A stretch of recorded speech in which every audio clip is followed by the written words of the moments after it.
Yo yo yo guys, what's up? Township Vinci here for today's vlog. Magra-ride tayo sa Baguio. Yes guys, ito na isa sa mga hinihintay ko after ng aking matinding aksidente. Ngayon na lang ulit tayo makaka-ride ng Baguio. Very excited today kasi matagal ko ng plano to, way back 2024 pa. Then eto na nga guys, matutupad na natin yung isa sa mga plano ko. Gamit nga pa rin natin ngayon ni si Abby. Dala niya si Sena, yung Honda CB 150X Con adventure bike. Kaso, yung tropa ko kasi nakasama ko ngayon, naka-scooter din. Kaya ako sige, scooter gaming tayo. Kaya yan, imimit ko lang tong tropa ko na to. Tapos, tingnan natin mga susunod na mangyayari sa ride namin. Woo! Excited lang! Let's go! Yan, nandito na kami. Kaming dalawa lang, broke back. Broke back na biyahe. So yan, siguro mula dito mga 7 hours din ang biyahe namin. Tapos bahala na ako nung sunod na mangyayari. Ayan, motor ni Jason, Aerox S. First time may long ride to, no? Napag Marilaki ka na gamit to? Ako rin, si Abby, first time ko rin siya magagamit sa long ride. Kasi madalas pinangano ko lang to, pinanglalamove. Tapos ngayon, iakit ko na ng Baguio, tas highest point. Let's go! So yan guys, tingnan natin mga susunod na mangyayari. Saan man kami abutin ng kung anong posibleng mangyari sa biyahe namin na to. Nakapagpagas ka na. Okay, full tank na rin ako eh. Possible na ito, sa ano na tayo po full tank, bandang Kabanatuan. 5 minutes later. Aray ko. 2 hours pa na biyahe. Going to Arco. Ay grabe, hirap na walang tulog. Buti na, napag-power nap na. Going to Kapas Tarlac. Ay, lapit na pala natin ah. Let's go. Yun. Maliwanag na. Kita na natin yung buong kalsada. Hindi na natin kailangan ilaw. Dahil maganda na kalsada dito sa Tarlac. Eto eh, gusto ko. Hindi mamaya, pag kumakain tayo, tulog ko muna ulit. Hindi yun ang gagawin natin pagdating natin ng transient. Putik, tulog muna tayo. Left ha, magle-left. Tapos magta-turn right tayo. Doon sa may truck, nakita mo yung truck na yun, nag-turn right doon. Dire-diretso lang hanggang makarating. Wala naman yata lubak dito. Mamaya pag nakita na natin yung bundok ng Baguio, tayo na, magaganahan na tayo. Matandaan ba natin yung Paniki? Arco ng Paniki? Hindi ko na matandaan eh. Madadaanan natin yun. Ito hinihintay ko kanina pa. Makapagwaswas. Welcome to lungsod ng Tarlac. Mabuhay pala. 100 kilometers wala dito, hanggang dun sa Baguio Art. May mga lubak dito ah. 13 ang putik.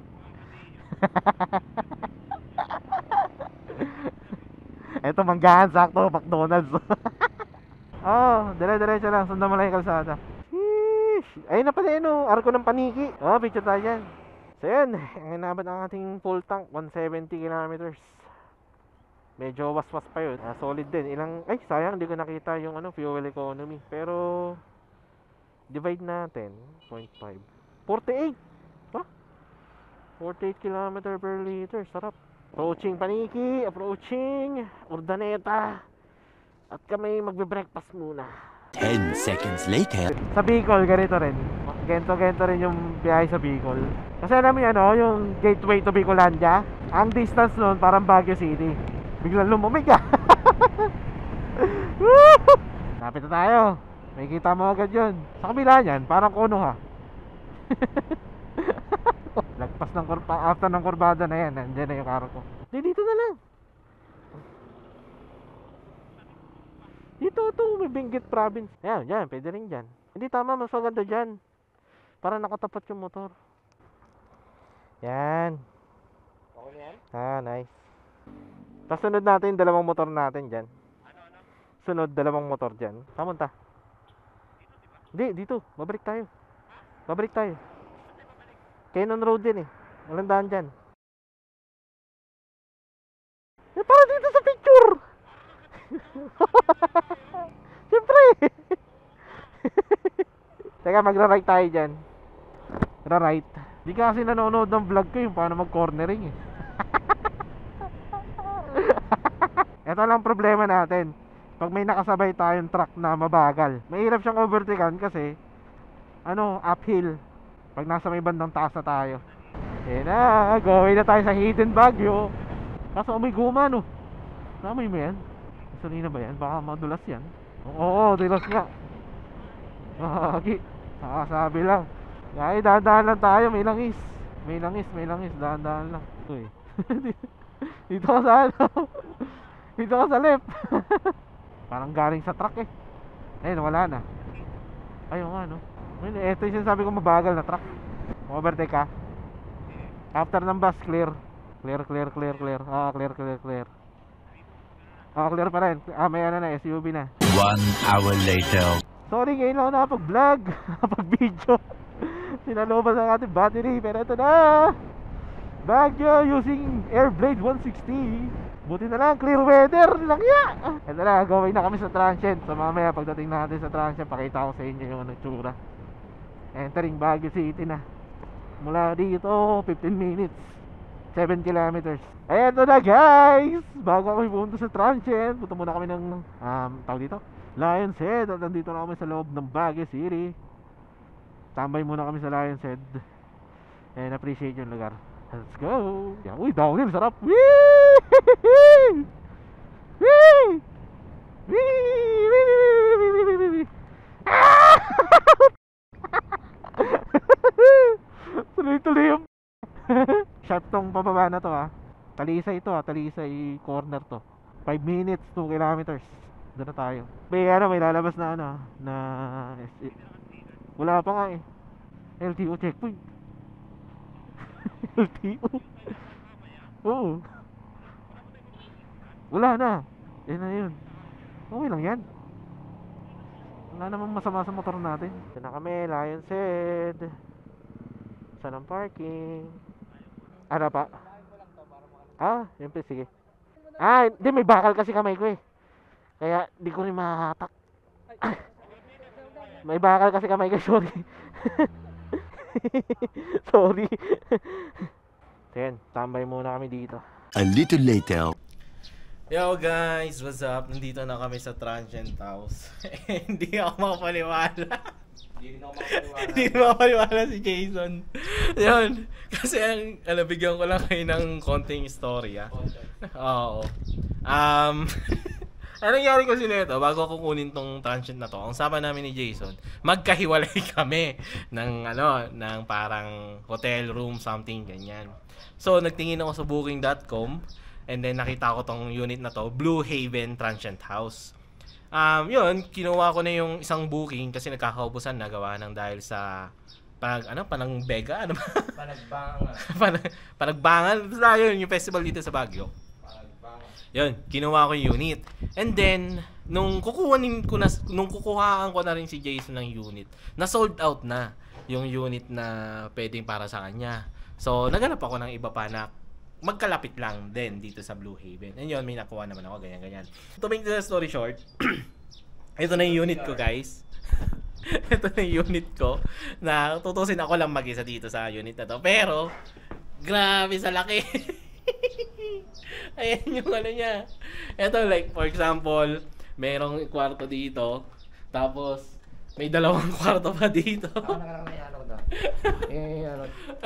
Unang kwarto. Unang kwarto natin, ito. Room review. Ewan ko kung pang ilang taong pwede dito. Like, siguro dalawa dito, isa dito. So, tatlo na. Tapos, dito naman, parang pag mag-asawa, parang gano'n. Okay. Kasi, sabay ilaw. So, parang pang couple, itong room na to. And, then sa isa naman, ayan, makikita nyo, may kusina rin. Pwede ka magluto. Dining Tapos, table. Ito yung CR, may ref. Then, ayan yung isang room. Nandito. Bukas ba? Ay, hindi. Sinaray. Hindi. Tapos, ang best part dito, guys, merong rooftop. Ito, hindi pa nakikita ni Jason. So, tara, akit tayo. Solo ko yung rooftop kung tutusin. Solo nyo? Solo nyo? Ito yung rooftop, guys. Sheesh. Tara. Tingnan mo yung view. Tara dito. Solo ko to. Malungkot ang rooftop na.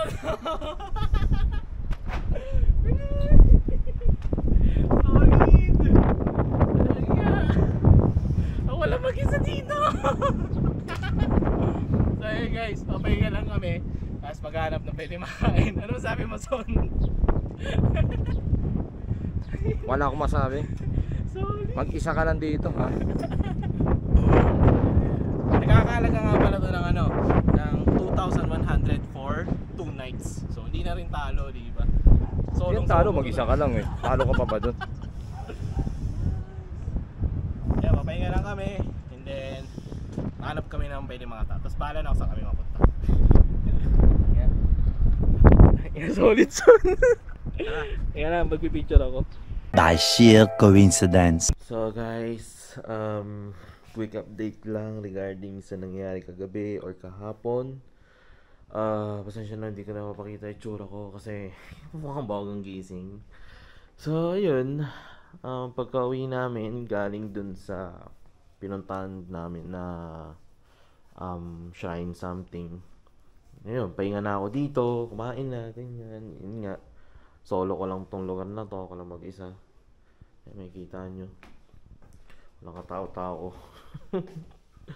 So far, okay naman yung naging tulog. Kaso, ewan, nagigising-gising ako every 1 hour, parang ganun. Tapos dito ako natulog sa sofa. Hindi ako natulog sa 3 kwarto na yan. Kasi, ewan, mas comfortable ako na, ayun, nandito. Dito na lang matulog, ganyan. Tapos nag-ventilador din ako kagabi. Kasi, nakaramdam ako ng init. Around mga alas 12, parang ganun. Nainitan ako, pinagpawisan ako. Kaya ako, mag-ano muna ako. Mag-electric fan. Even though na sobrang lamig na sa lugar na to. Ayan, ito pa rin. Kita pa rin yung city lights ng Baguio. Ayan. Time check nga pala natin is alas 4 na madaling araw. Ayan, I'm sure kung anong oras sisikat ang araw dito sa Baguio City.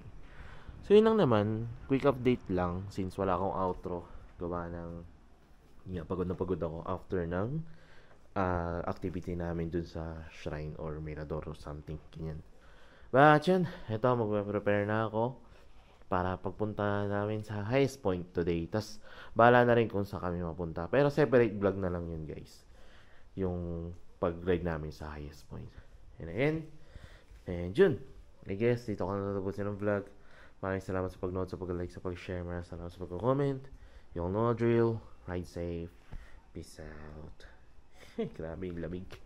Grabe.